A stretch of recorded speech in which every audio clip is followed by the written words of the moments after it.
Hey, what's up, lightboltjoe here. Today we're going to discuss the 2024 Netflix original film, Lift. So this stars Kevin Hart. F. Gary Gray directed this, and this film feels like it was a very subdued version of Fast and Furious. And F. Gary Gray directed the Fast 8 Fate film, the 8th Fast and Furious film. So, like, he knows what he's doing in regards to, like, the heisting kind of stuff, right? Because this is all about, like, heisting stuff. But it's an interesting project because it's not abundantly funny and it's not abundantly dramatic. It's just there. It's like it's an action film, but it's not a comedy action film. It's not a drama action film. Like, yeah, there's drama moments, but I wouldn't at all reference this as a drama film, and I would not at all reference this as a comedy film. I chuckled a few times, but that's because Kevin Hart is just hysterical. And it's the blonde guy in this, whose name I can never remember. He was in Game Night. He was in Ingrid Goes West. He was the prince in Aladdin, 2019's live action Aladdin with Mina Masood, the god amongst us mere mortals. I forget his name, but he's in this as well. So the two of them are very funny just in general. In any project they do, they always make you smile or smirk for whatever reason. So that's just why I was laughing in regards to this, because it's just how they work. That's how they are. That they're character actors. That's what they do, and they're great at their job. This had a story of a heist team who steals artwork. Jacob Elordi's in this as well. He plays an NFT creator.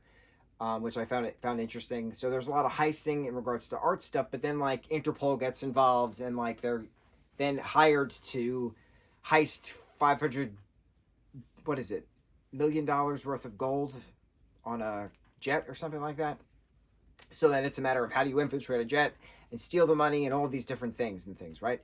But it's like it's the same premise as Fast and Furious things. You know, they create the tech and they get the fast machines to do the stuff, and then they do the old switcheroo at the end, and like we've seen this. And F. Gary Gray directed Fast 8, so like we've seen this. I have no problems with the fact that it's the same stuff that we've seen in other Fast and Furious films. I love Fast and Furious. It's an amazing franchise. The 10 movies that we have so far, 11 movies that we have so far, excuse me, because there was the Hobbs and Shaw spinoff. We have, 5, 6 seasons of the Fast and Furious Spy Races TV show on Netflix, which is a sister series in regards. It's just one massive universe. There's not many that stand out moments to this film. You know, I enjoyed it. I thought it was captivating. Of like, okay, cool. Like I was on my edge of my seat once, and I was like, what's gonna happen next? And like things. My biggest physics concern, of course, is when they started to just weld various pieces of steel to the civilian aircraft prior to it then being sprayed in stealth paint, and then doing barrel rolls in the sky to then take the metal pieces off. And I was like, wouldn't that add so much weight? Wouldn't the aerodynamics not be correct anymore? It just, physics, I don't know. That was my biggest concern, the physics aspect of that.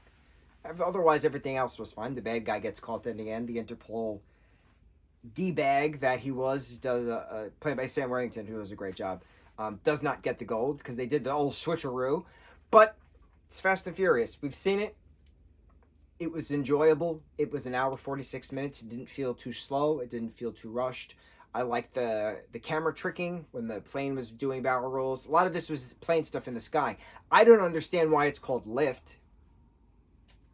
Are we in an elevator at some point? We're in London for a while. Like, is it lift off? Like, in regards to the plane? Like, you could have had a way better title, but whatever. It's on the list. We watched it. On to the next review. Mucho mahalo.